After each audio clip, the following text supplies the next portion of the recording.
Okay. Welcome everyone, and thank you for joining us today for our webinar, Top 10 Tips to Maximize Outbound in 2025. My name is Hila Plotnitsky. I am the Marketing Manager for OutboundIQ, and I am excited to guide you through today's session. Now, before we begin, please stay tuned until the end for a live Q&A session where we will answer all your questions. During the session, you can use the Q&A button to submit any questions you may have.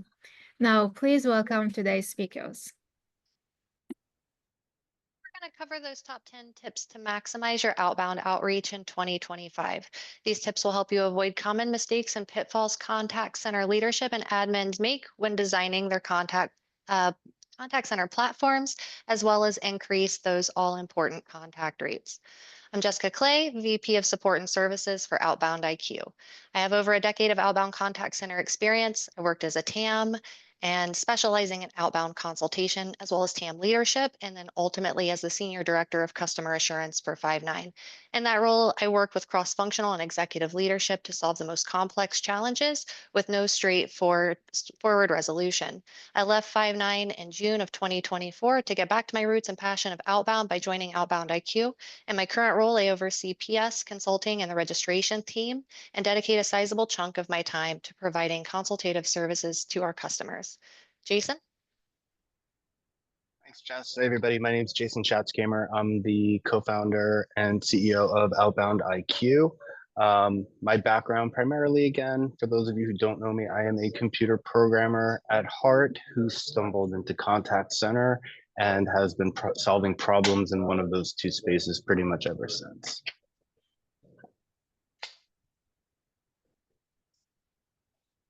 So as we jump into it, let's make one thing really clear as we're going into 2025. 2025 is going to be the year of the consumer.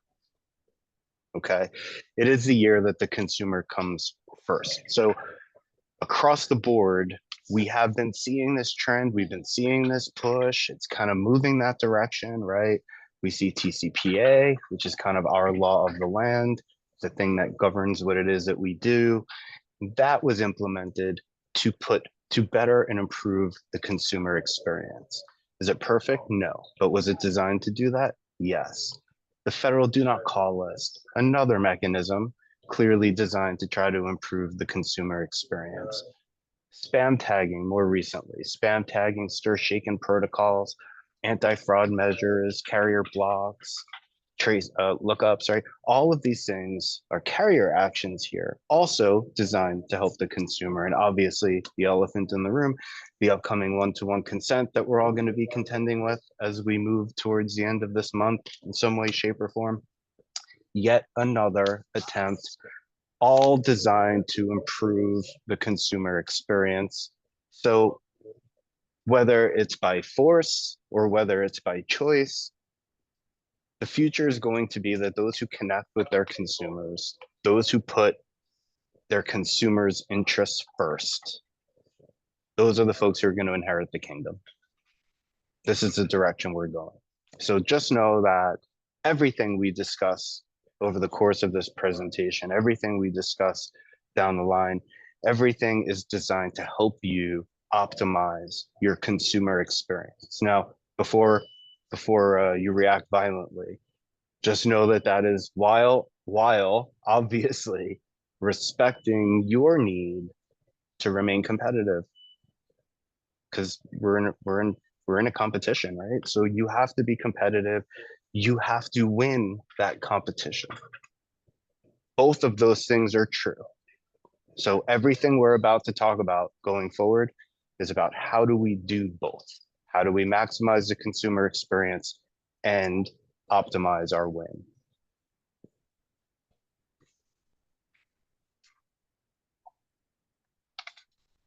Things that we can do. And by the way, as we step through this presentation today, all of these things are things that you can do that cost you no money, like $0, right? So these are all low-hanging fruit, easy, quick settings adjustments that'll allow you to improve your outbound dialing, outbound outreach this year. So with answering machine detection, so what is answering machine detection? It's intended to filter out the bulk of your answering machines through system level detections and prevent your agents from spending as much time fielding voicemails.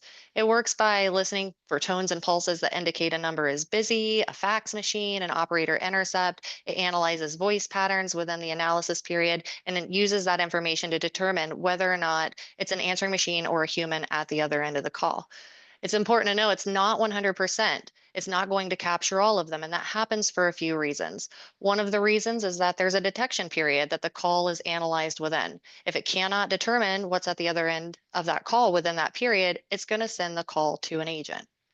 Another reason is that many things can mess with that detection, things like background noise and people who have long greetings or record their voicemail greetings in a very conversational way. We all have that Aunt Sally who's like, got the voicemail message, Bob and I are out traveling the world right now. We can't wait to show you pictures. So and so's taking care of the dogs, and here's a recipe for, that I picked up in Ireland, right? When you have that type of thing going on, it throws a wrench in the detection period. This is just a couple of the reasons. But you do want that system to err on the side of caution, because the alternative to that is misclassifying a call as an answering machine when it's actually a human, and you don't want that experience either. So you can enable AMD if you don't have it enabled, and you can increase and decrease the detection period to find the sweet spot. But it's important to note that adjusting the detection period up and then combining this with an increase in your dialing timeout to give the call enough time to ring and reach an answering machine, you're going to see some shifts in your dispositions.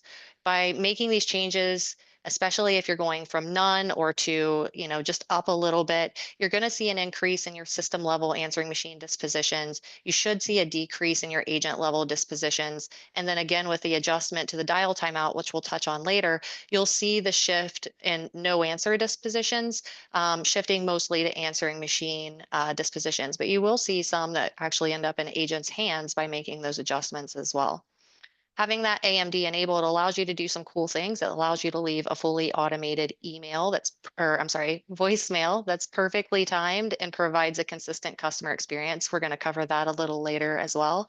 And you don't have to worry about agents saying, this is Bob, buy my stuff, call me back, right? You want a really good, well-rounded message left that incentivizes people to call you back.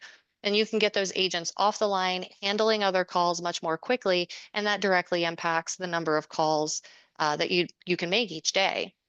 But do be careful when you use AMD. You don't want to put it too high, right? The called party, they're going to hear silence during that detection period, and that's an opportunity for them to hang up. We've all experienced a call that came in from a contact center to our cell phone. You say hello a couple times, you hear nothing for several seconds, and then it's a contact center, so you just hang up. If you're seeing large increases in your hang up dispositions, you've gone too far. So I usually recommend settings between 2 and 4 seconds on the campaign. And obviously that varies by the age of the lead in those campaigns, and being thoughtful about that experience as well. To kind of go further on that, let's also be clear about one thing. Whether it's stir shaken protocol, spam tagging, all these other things, carrier blocking, consumer blocking, right? There's a battle going on right now in Outbound. And so they know that you use AMD. Everybody in the chain knows that you use AMD, that it's a tool of the industry. So the battle's playing out there. A little extra pause, a little extra click, a little bit of voice screening, just a little bit of manipulation, and your AMD falls apart with false positives. That is a known thing and very easy to exploit. So, it is, again, do we say that you should do all your dialing without AMD? That would be hard, but should you do some of your dialing without AMD? Is it a strong possibility that a lot of the folks who are disappearing into the non-contactable bucket because of answering machine detection are really contactable? You just didn't know it? Yes. So consider this as part of your dial strategy, that AMD is not the end all be all, and in some cases may be hurting more than it's helping. Yeah, completely agree. Completely agree, Jason. So you want to talk about swapping some numbers now? Yes, Or don't not? swap numbers. Don't swap numbers. Okay, it's not the answer. If I told you that instead of 1,000 phone numbers, you had 1,000 trucks that were doing deliveries on the roads on a daily basis, and every day you were getting speeding tickets on your trucks, and I told you that the way to solve this problem was to buy new trucks, you would laugh me out of the room. But somehow in Outbound, we buy into this. Let's be clear that spam tagging is in almost every case, not because of your phone number, it's because of you. It is a symptom of some type of action, some type of behavior that is making the recipient displeased, right? So instead of swapping numbers, when you get a spam tag, you should be trying to dig in to find out, why did that happen? What did I do to make that happen? Is it possible that my dial timeout is low and I let the phone ring once before stopping, forcing this person to walk across the room, pick up their phone, and if they want me, they can call me back, but I didn't even give them the courtesy of a few rings, right? Over and over again. Am I repeat calling at too fast of a pace, almost to the point of harassing? If you're doing that, don't be surprised that the spam tag happens, and understand that swapping numbers will not help, right? Is it possible that you have no inbound callbacks possible? Or, from where I sit, the worst, is it possible that you're forcing this person or asking this person to pick up their phone and you're greeting them with your AI robot, right? All of these things that you do will create negative reactions to your calls, which will feed all the way down the chain and hurt your numbers. Swapping your numbers does absolutely nothing to remedy what's causing the problem. So yeah, don't swap numbers. It's not the answer. Clear, when we talk about swapping numbers, we're not talking about changing the phone number that a person sees on their answering machine. We're talking about ripping out existing phone numbers and replacing them with new numbers. For those of you that aren't familiar with our solution and with this terminology, we want to be very clear that swapping numbers in this case, we mean do not replace your existing phone numbers. You may need to supplement, but you don't need to replace. That's correct. They are yours, you own them, treat them well like you would any other intellectual property, a computer, a desk, a flat screen TV, whatever. They're yours, you own them, be good to them. So moving on to this term dial cadence, we're gonna talk a little bit about vocabulary. I often tell our customers to stop calling what they do a call center. That's not what we do anymore. It used to be you had this power, you can make tons of phone calls, but phone calls, as we know, don't pay the bills. Actually, phone calls are the cost, right? Contacts pay the bills. We are a contact center. You get no points for making calls. You get lots of points for making contacts. So sometimes just changing the vocabulary a little bit starts to change our perspective. Similarly, dial cadence. Dial cadence is out the window going forward. Dial cadence is out the window, and instead, think consumer journey, or think consumer experience. Perhaps consumer experience is the best word, because whereas you may have tens of thousands or hundreds of thousands of these individuals in your database, for each of those individuals, they get one and only one experience with your company and your brand. And how that starts matters. So everything should be geared to give the optimal consumer experience, the optimal consumer journey, all right? And the best way to think about what to do, the best way to, right, if dial cadence is wrong, well, imagine a case where you open a business and you're sitting there and you receive your first lead. In an empty inbox, in an empty mailbox, somebody out of the kindness of their heart was interested in your product, went to your website, filled out your web form, and in comes this one perfect new lead, full of opportunity.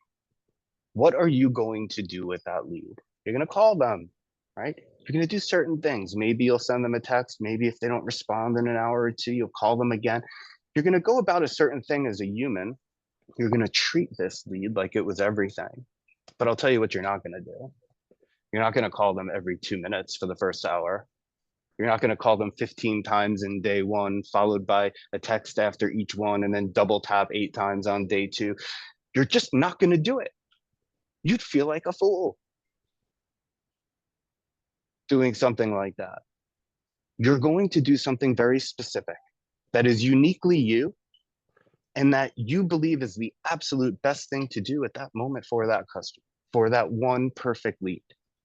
Now, if you can envision in your head, if you can explain and delineate what that is, what that optimal consumer experience is, if you can outline what you would do with that one lead, I'm telling you that almost everybody, you wouldn't be here if you didn't, everybody on this session has some type of CCaaS platform or some type of tool or CRM or some type of something that they can automate that from top to bottom, ensuring that each individual that comes into your universe has the optimal consumer experience as if they were the only one in the database.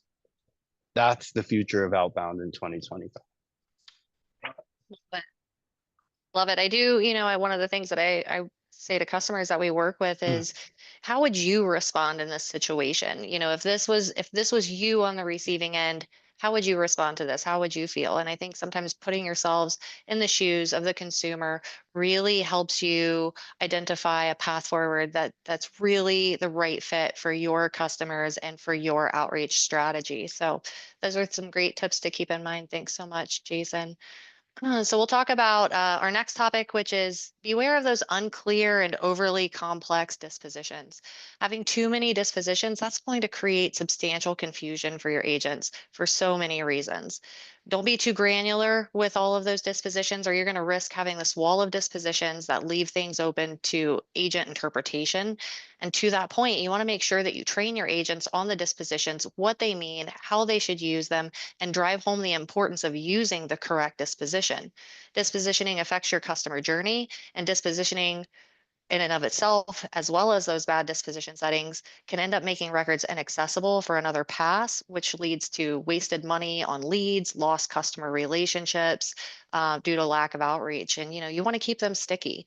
So what do you need to have? I mean, focus on the most important call outcomes for your dialer and save the more granular details for your CRM or your LMS. Really, what you want to have is a voicemail disposition, because as we talked about answering machine disposition, or answering machine detection rather, your agents are going to receive some of those. You want something that indicates they're not interested, not available. Maybe there's a scheduled callback. You'll want your success dispositions. You'll want an agent facing do not call disposition that adds those records to the do not call list. And really not a lot more than that. When you get into callback 1 hour, callback 2 hours, you don't need to go that far. There's usually settings that allow your agents to set that time for callback. You don't need 1,000 success dispositions or 1,000 denial dispositions, just the ones that you need to operate the contact center and make sure that things are moving forward.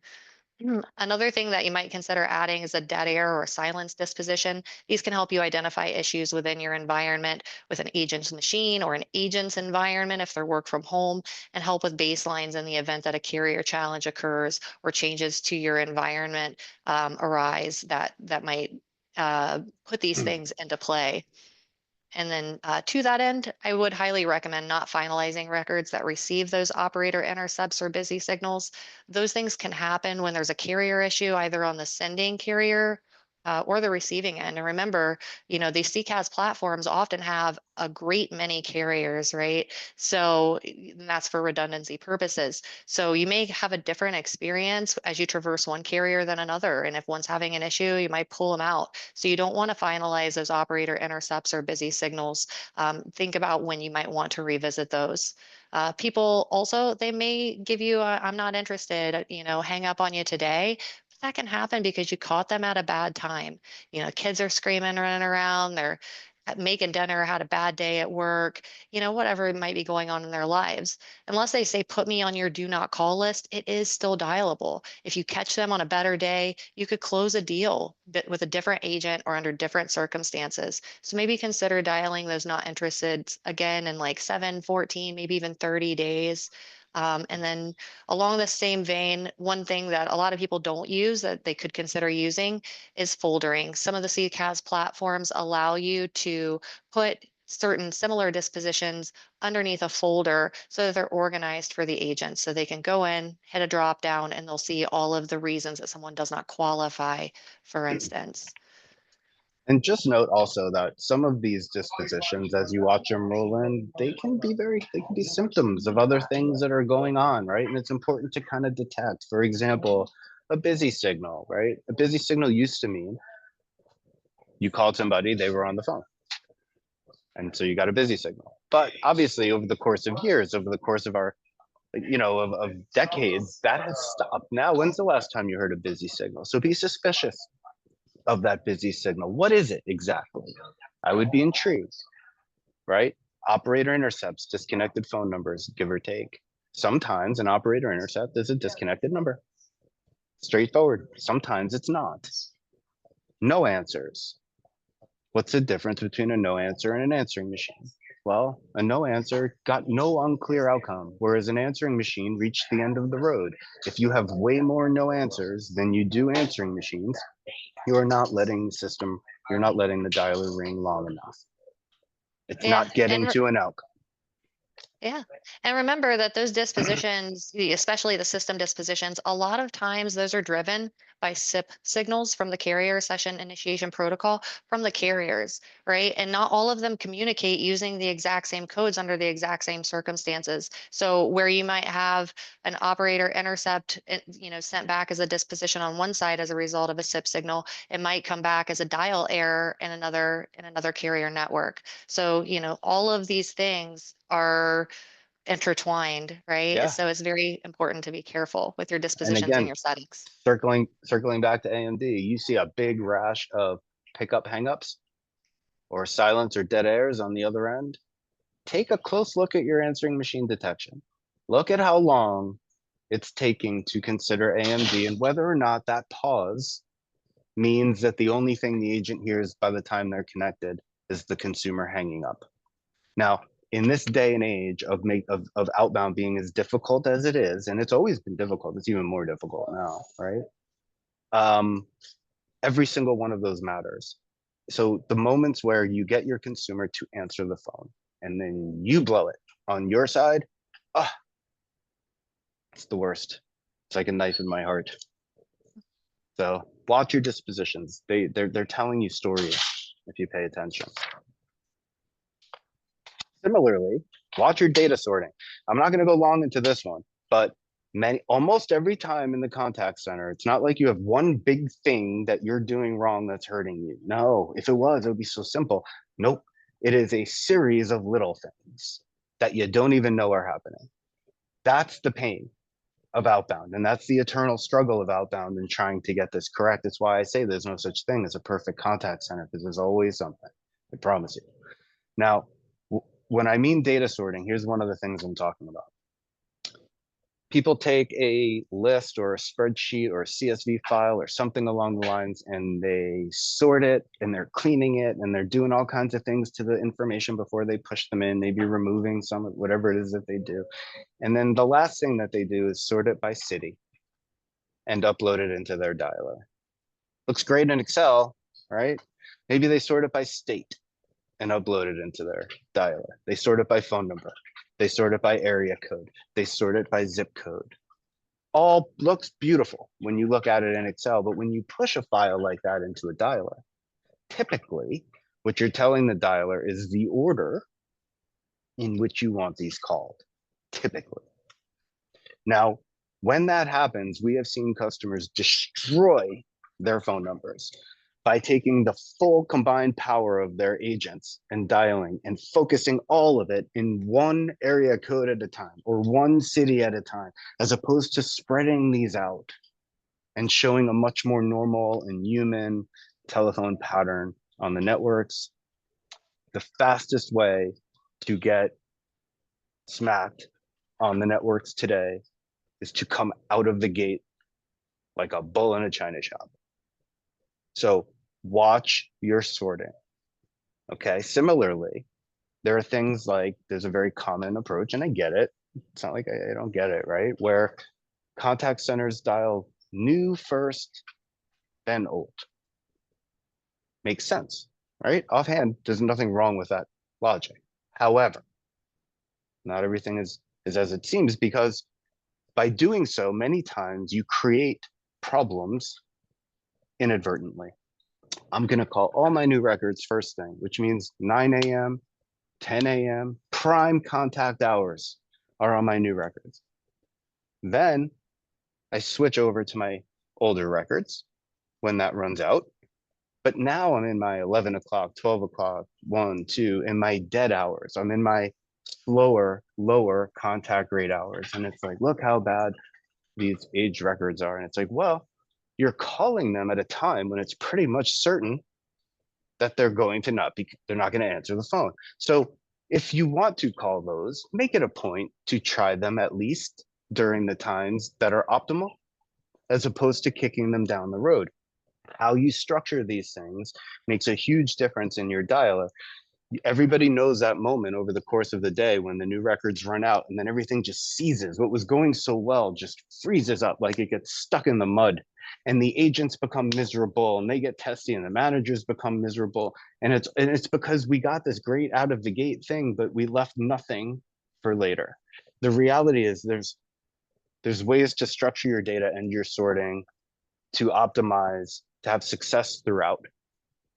And when you do so, boy, what a difference that makes on agent morale. And when agent morale is high, boy, can they engage with other humans on the phone. Boy, does that Yeah. power increase, doesn't it? Yeah, and I think another thing that you can consider when you're talking about your data sorting is also talking about your agent sorting, right? So if you a lot of times we'll talk with contact centers about their approach and how they want to continue to dial their age stuff because they do convert, obviously not at the same level, but in and not using that. Maybe self-created, mind you, maybe self-created that they don't convert better. Fair. That's very fair. But in order to keep dialing both and to dial them consistently throughout the day, a lot of teams will consider doing some level of agent tiering. Putting your very best agents on your brand new leads. Those first impressions are so important, and then having additional groups of agents that tackle things beyond that. Maybe even saving the oldest stuff for your trainees, right? Because if they burn one of those, it's not as big of a deal as a brand new lead. So you'll see a lot of agent tiering and putting those in place with the age of the lead, and just considering that as an approach as well.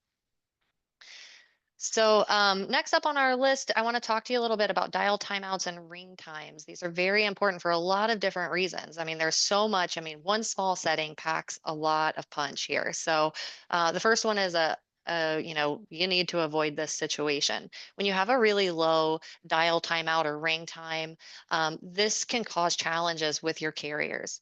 There are tiers of carriers called short duration carriers. Those short duration carriers tend to have people moved on to them where the call times are very, very short, right? We're talking about purchased leads that may be sold to a billion other people. So the contact they do make is usually very short lived, but also that ring time matters. The carriers want you to allow the call to ring through all the way through to the voicemail. And that shows them that you're committed, that you're not just robo dialing in the naughtiest sense of the word.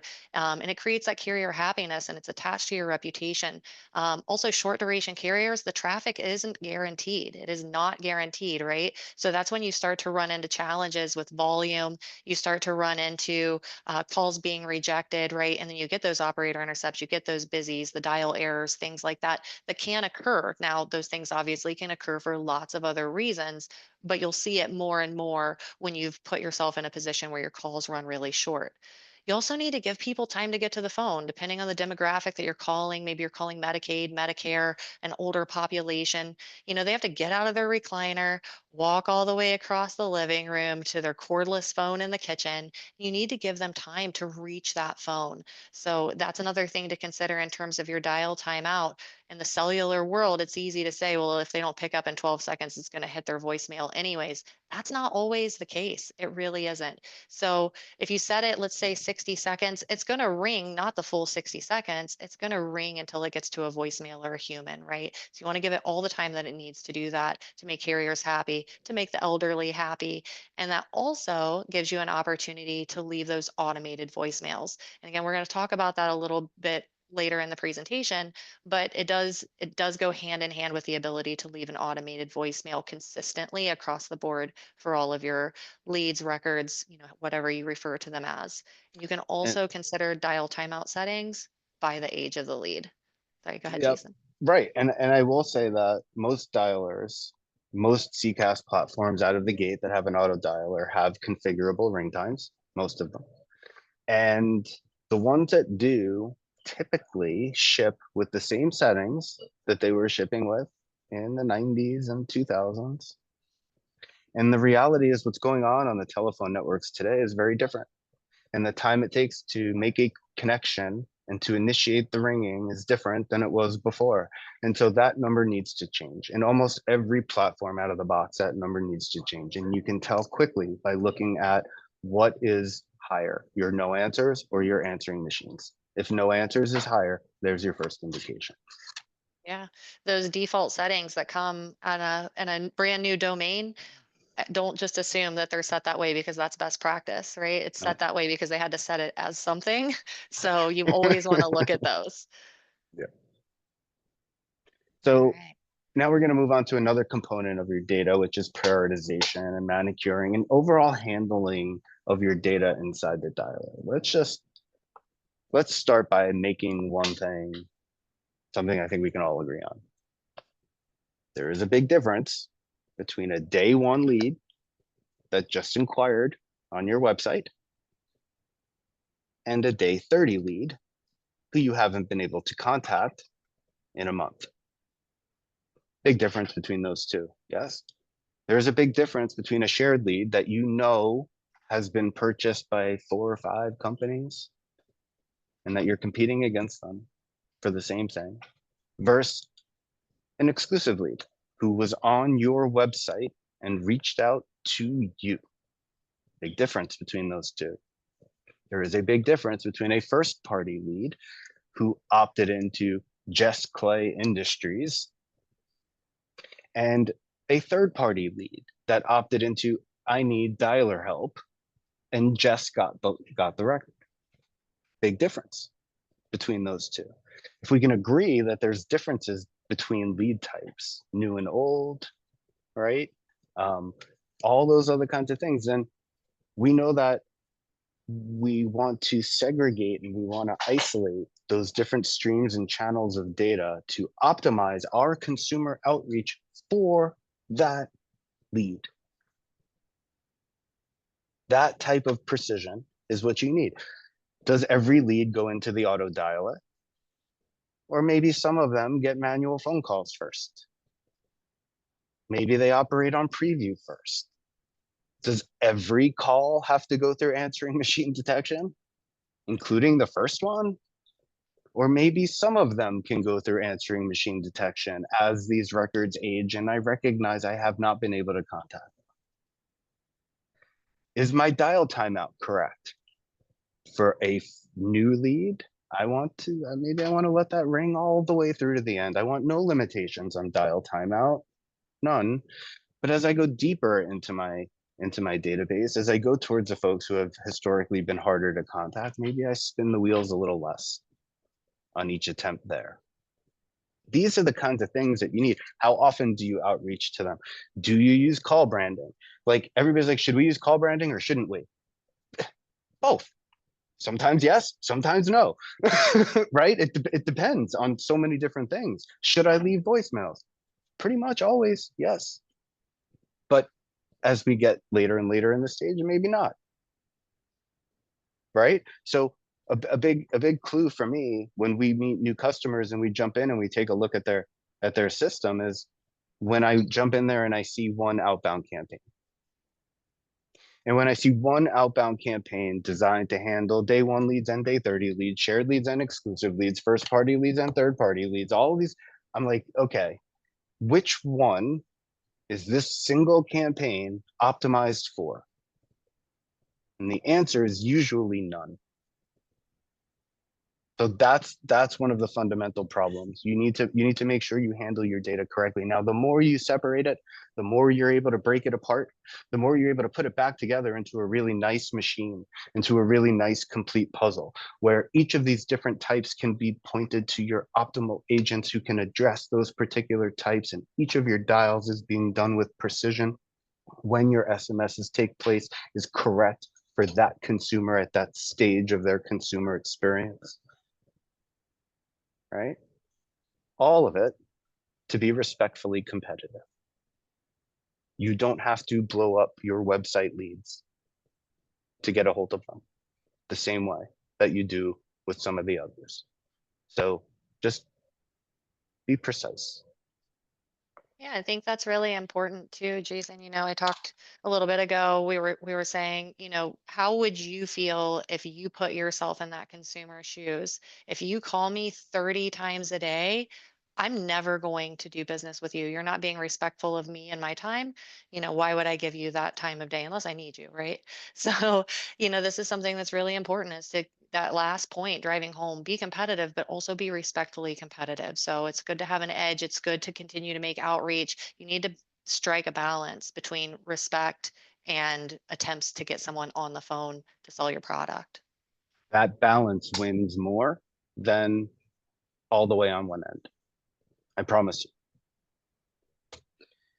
So when we move on to the next slide, this is something that is my baby of all the slides in here today. This is the one that lives in my brain the most lately. And I know it's weird on an outreach side, but I'm going to tell you that for 2025, I would recommend for everybody that they make a very concerted effort to optimize their inbound, not consumer initiated inbound, not transfers. We're not talking about those things.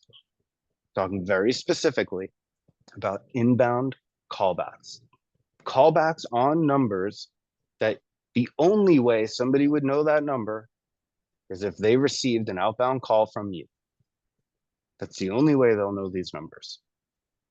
Okay. Now, I'm going to be speaking, I think we have 3 conferences coming up over the next few months. Inbound is going to be the topic. I believe it is the biggest opportunity right now in outbound with very little work. Okay. Inbound callbacks are the natural fruit of your outbound dials. When you make a correctly timed outbound dial to the right consumer from the correct phone number, the chances of that person calling back increase dramatically. And that is really what you want them to do. But normally with the outbound centers we meet, when we first meet them, inbound's like, it's an afterthought. It's like, oh, we don't take inbound. I'm like, that's not what I mean. I mean, callbacks. And they're like, oh, yeah. Many of them say we don't take callbacks either. It blows me away. It's one of the first things that we correct and that we fix. I have customers that we have implemented who historically did not take inbounds, who now their inbound campaign is their number 2 contributor to their total successes over the course of a month. All you want as an agent, all you want in a contact center is to get a live human being from your database for your agents to talk to. And every inbound callback is that. Now, so thinking of outbound without considering, it's also a natural extension of your contact rate. You placed an outbound call, they didn't answer, but they called you back and you got them. The only reason that happened is because of your outbound call. Like, you can't consider one without the other. You shouldn't consider one without the other. It's like trying to measure breaths in inhales only. You can't. Every breath is both an inhale and an exhale, and you must recognize this. So there's a caveat here. And that's that, remember that you guys are businesses. And when you register your phone numbers, you are registering your phone numbers to a business.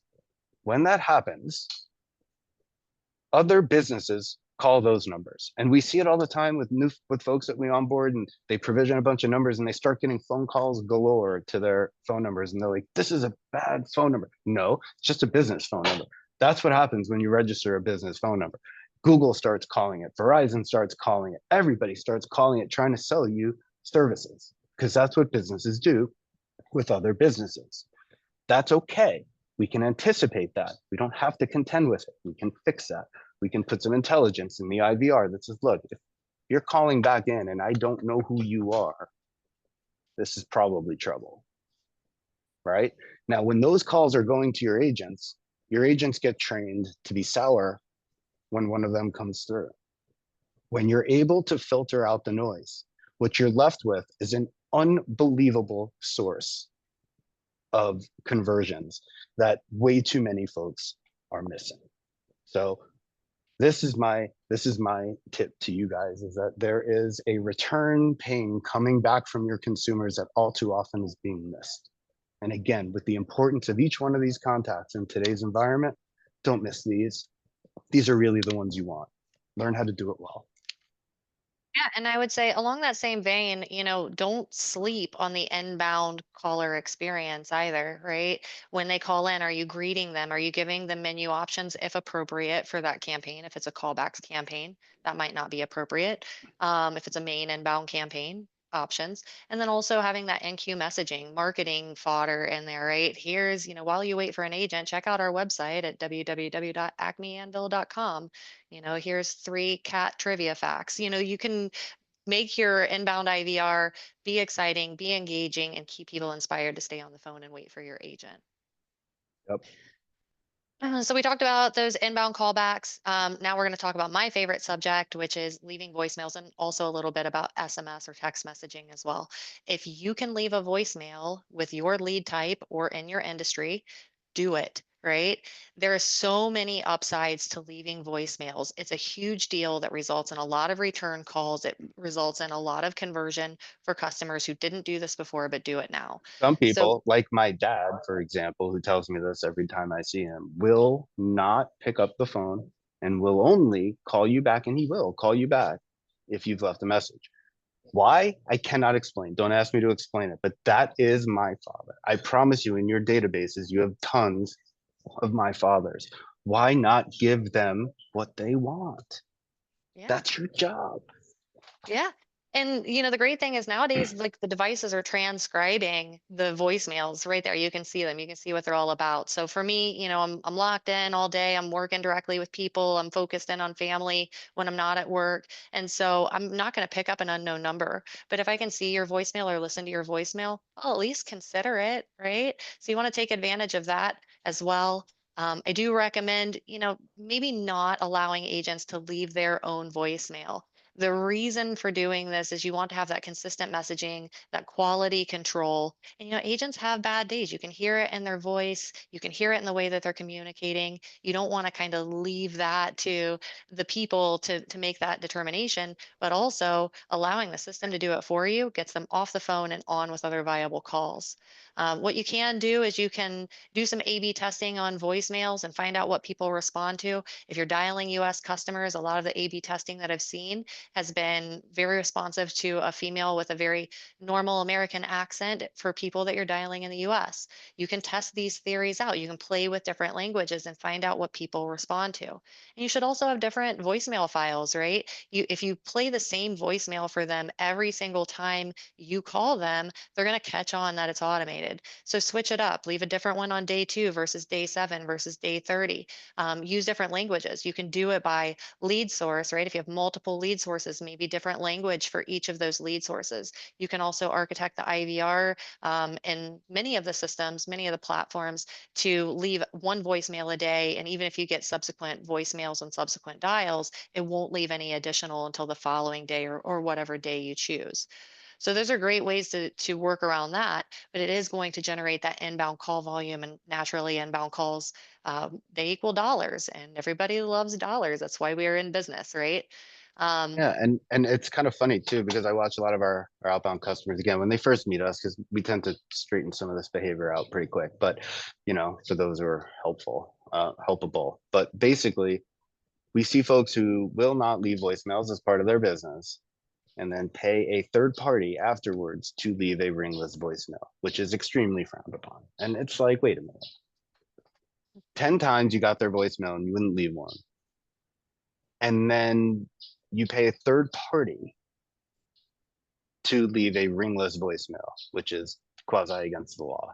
Like, think about it. These are your opportunities right here. You want ring, you get ring voicemail. You get voicemail with the ring.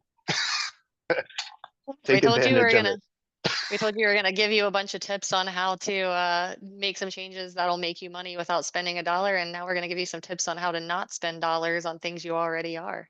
That's right. Now I'm going to throw in SMS because I think it's important. Obviously, that does have a cost associated with it if you're not using it today, but a lot of times it is worth the cost. I'm a elder millennial, I think is what they call me.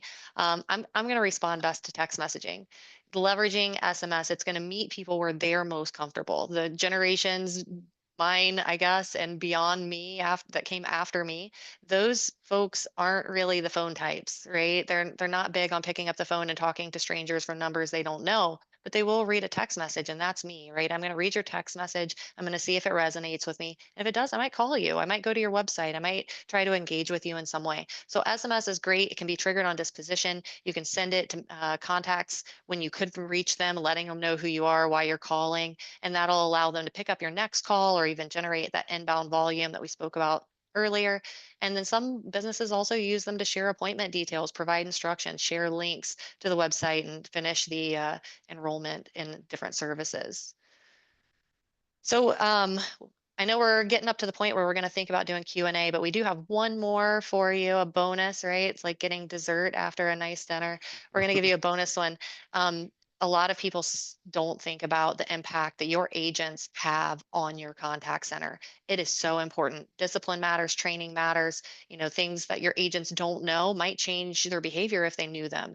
Agents staying and not ready after call work, manual dialing, right? That all affects dialer algorithms because the lack of their availability to the dialer will slow down the calls to agent ratio. If I have 15 agents in ready status, the dialer is going to dial faster because it has a place to land than someone who has, or a campaign that has 3 agents available, right? It's going to be a slower dialing pace. I do create some fancy reports on one of the dialer systems that show what percentage of each day individual agents are unavailable to the dialer and how that's impacting their entire world. And it's eye-opening. It opens up conversations for coaching, you know, just general, why are you doing this types of situations. And once they realize the impact and they have the right information, they're really helpful and they want to do the right thing. So make sure you're training them on that. Make sure you're training them on dispositioning, and also make sure you train them on answering machine detection, when they should start speaking, how they should treat that, right? They don't know what they don't know until you tell them what it is. So as we're getting ready to go into Q&A, just And want to again, talk. the only thing I would change on that slide is that it's not just training, which is important, but it's retraining. Because remember, the moment you leave that training room and they go out into the wild, they're going to start veering off course. And an inch today, a month from now, is really far off course. So it's a Right. constant act of bringing everybody back to the center. Right. So we're getting ready to jump into the Q&A here, but I want to stop for a second and let you know that, you know, a lot of this stuff is new information to some of you, and to many of you that have had years of experience, maybe these are some new things that you're learning. We're here for you, right? We offer optimization, we offer consultation, we can work alongside you so you're not making these changes or trying to decide what's going to be best for your organization in a silo. So if you need any of our help, all of our contact information is on the screen. If you need to reach out to us with follow-up questions we didn't get to today, please feel free to do that. All right, Gila, back to you. Yes, thank you, Jason and Jessica, for these amazing insights. And now we're gonna read the Q&A questions. And before I'm gonna do it, if any of you still have a question, feel free to submit it and I will read it out. Whatever we So, don't get to here, feel free to email. We'll address everything for you, I promise. yes, exactly. Now the first question related to our first part when Jason was mentioning about doing branding, and someone asked if you referred it to branded call IDs. If I preferred branded call IDs? If you refer the doing branding to the branded call IDs, or if you have any suggestions for brands. So do I recommend branding? I recommend branding where branding makes sense. So if somebody was on Toyota's website and you were calling them back from Toyota, yeah, there's a very seamless consumer experience. But if if somebody was looking for I don't know, if somebody was looking for, you know, help with Camp Lejeune and a call came in from Miller Inc. No, In that case, branding doesn't do anything to help you. As a matter of fact, it probably hurts you because the person looks at the phone, decides they're not interested in somebody named the Miller Inc. Right? No idea that you're calling to help them with their particular problem. There's no relevance to the brand. So yeah, and when you're call branding, that would make the most impact early in the consumer life cycle, if it's going to make an impact. Later down the line, all you're really doing is giving them the information that they need to not answer your call. Now, again,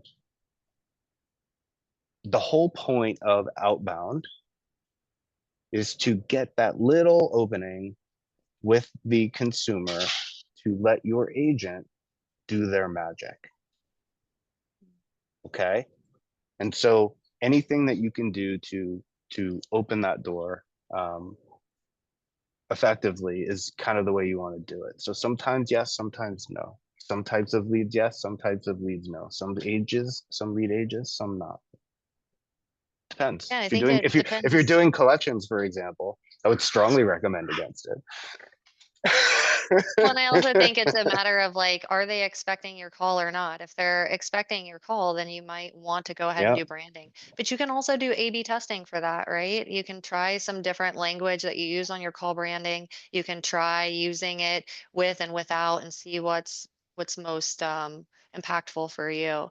Also, if somebody's already in process for you, let's say you offer a service and you're calling back to do a confirmation with them, a confirmation of their appointment. Once they're already in process with you, I would recommend calling from a branded number because they know it's you that time. So that's correct. another thing I would think And you about. use that to your advantage. You leave that, if you're an insurance company and you're worried about somebody stealing this policy from you, it's like you establish a relationship with your customer. You let them know I'm going to be calling. When I call, it will show my brand in the phone. If it doesn't show this brand, it's not me. Right? So you can use it to your advantage in your consumer outreach strategically. But there is no silver bullet as to yes or no. And it certainly doesn't do anything for spam. There's a very big, weird misunderstanding, I think, in the space that call branding is a solution to spam. They are totally separate and unrelated. And your branded numbers are just as subject as your unbranded numbers, right? Branding is one thing, your behavior with your dialer is another.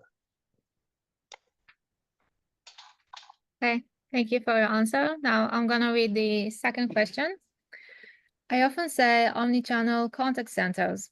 I know we are primarily talking voice here, but providing customers choice of channel is key. Any thoughts here? No argument there, not for me. Again, all of that Agree. comes down to consumer experience, right? The more precision you can have, the more correct you can be, the better the outcome is going to be. So yes, omni-channel matters, but the same rules hold, right? SMSs 4 times a day, 5 times a day, 3 times and 6 times an hour, problematic. Going to result in the exact same problems. Agree. Thank you. Now, our third question is on number 7, can you provide some suggestions on dial out timers? Number 7. Yes. Yeah, that was the dial timeout one. So this one, I tend to put it around that 60-second mark. It gives it plenty of time, right? And the higher you set that, somewhere between 45 and 60 seconds, it's going to get through to most voicemails. If it doesn't get to a voicemail within 45 to 60 seconds, it's probably not going to go to one ever. So it's going to be one of those ones that just rings for infinity. So generally speaking, 45 to 60 seconds. I think when you get into the older aged leads buckets, then maybe you go down to that 30-second mark. But I definitely would not go with a 15 or 20-second in most scenarios. There are a few edge cases, but we could talk about edge cases all day. So as a rule, that's where I would start. Thank you. Now, our question is, what is the call software that has the best voicemail detection? So here's a fun one. Most people don't know this, but in large part, the answering machine detection services are actually a third-party integration into dialer platforms. So they all have relationships with your dialer platforms. They're baked into that. If you get external to that, a few common names are AccuLab and gosh, I'm drawing a blank on the LumenVox on the second one. So those are a couple of the more common ones, but generally it's baked into your software. And then related to that, which one is best for speed to lead? I mean, I've seen all of them I've seen all of them very successful at speed to lead. In almost every case, I've seen people struggle with speed to lead. It's a byproduct of their configuration, whether it be the way the lead's going in, the way the dialer is configured to dial it, the availability of agents to make that dial. There's a myriad, a stacking of other instructions that have been given to the dialer also that interfere with the speed to lead directive. There's a myriad of things that are configured wrong. Every dialer we've seen has some capacity to do well at speed to lead. Yeah, and I want to circle back just to make sure I fully round out Elliot's question about the voicemail detection. Again, this is a third-party integration, but the people, the contact center platforms have the ability to push that into their architecture in very specific ways, and they can adjust it over time. So they may change vendors. Lots of things can happen. Really out of the box, all the contact center platforms generally use the same 2 or 3 different technologies behind the scenes. So for what it's worth, 6 of one, half dozen of the other, you're probably going to run into it on each one. Yep. Thank you. Our last question is what is the best tool to find out what's the best time to call your consumer? That's funny. Jason, I'm going to let you do that one. So it's funny, these things are hard, right? These kinds of challenges, they're hard. And the reality is, it's not the same for everybody. Because if I told you that somebody was calling for Medicare, well, you're talking about a senior audience that has a particular lifestyle. What that is in each state, in the wealthy suburbs versus the urban centers, what are all the moving parts? Don't ask me, but there certainly is no silver bullet. What I can say is that by far and large, the prime contact hours of the morning are of the morning and the evening. So that 8 to 10 in the morning time per time zone, and the give or take the 5 to 6 time frame on the other side of it, right on the end. Those middle hours are sometimes hit or miss, but obviously very important to the full day of the center. So you can do things to maximize that. Your agents, for example, there are times they don't take breaks. Those are the prime contact times. You want every available horsepower, so you structure their day around those times. Like there's a lot of things that you can do with your data and the configuration of your data to make sure that you're optimizing folks. Now, how to find out what's the best time? Analytics. You're running analytics, you're running reports, you're running stats, you're observing. And the tools to do that, again, the whole point here was not to self-back that. And I don't want to sit here and talk about Outbound IQ, but boy, did we just build an amazing freaking tool to be able to get the exact answers that you're asking for. I could even tell you which of your agents performs better at which of the different time frames. So now you can combine the correct agents with the correct consumers and watch what happens. Yeah. Yeah. I do that all the time. I was doing one today where I was showing customer, and for some reason, time and time again, 2 p.m. Eastern time seems to be a perfect time of day to call people, get great contact and great conversion. I don't know what the formula is here, but we're looking at the Pulse tool. I We're know. able to see that. I know. You want to know what it is? Okay. Yeah. So right around that No, time, you have agents going to lunch. When agents go to lunch on the sales floor, that shrinks down the number of bodies on the sales floor. With the low number of bodies on the sales floor comes a very slow drip of mostly new records, which contact and convert at an incredible pace. There's nothing better than being the only agent on a dialer. I'll tell you that. It's like desert, and it's like the springtime in the desert. Love it. Okay, thank you, Thank you, guys. Jason and Jessica. We just received one last question, Sure. and it's what software to check your numbers for flagged as spam on devices, carriers, like Callback ID or others?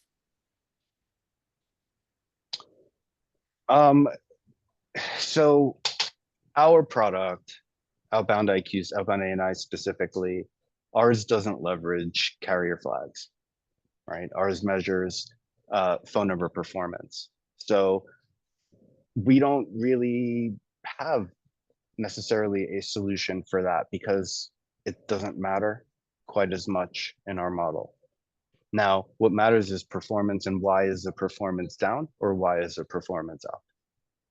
That's what matters. Spam and any other of these things that we've discussed are all contained within that compartment. Right? So again, for us, spam tags are just another hurdle on the racetrack. You have to get over that one, but there's a whole lot more in front of you once you do. One other unique tool that you can use to see what your number is being received Google. as. Google it. Google it. See what people are saying about Yeah. you. Your eyes will be opened.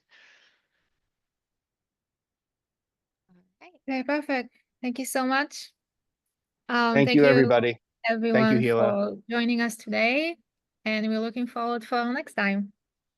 Take care, Thank guys. you. Bye-bye. Bye.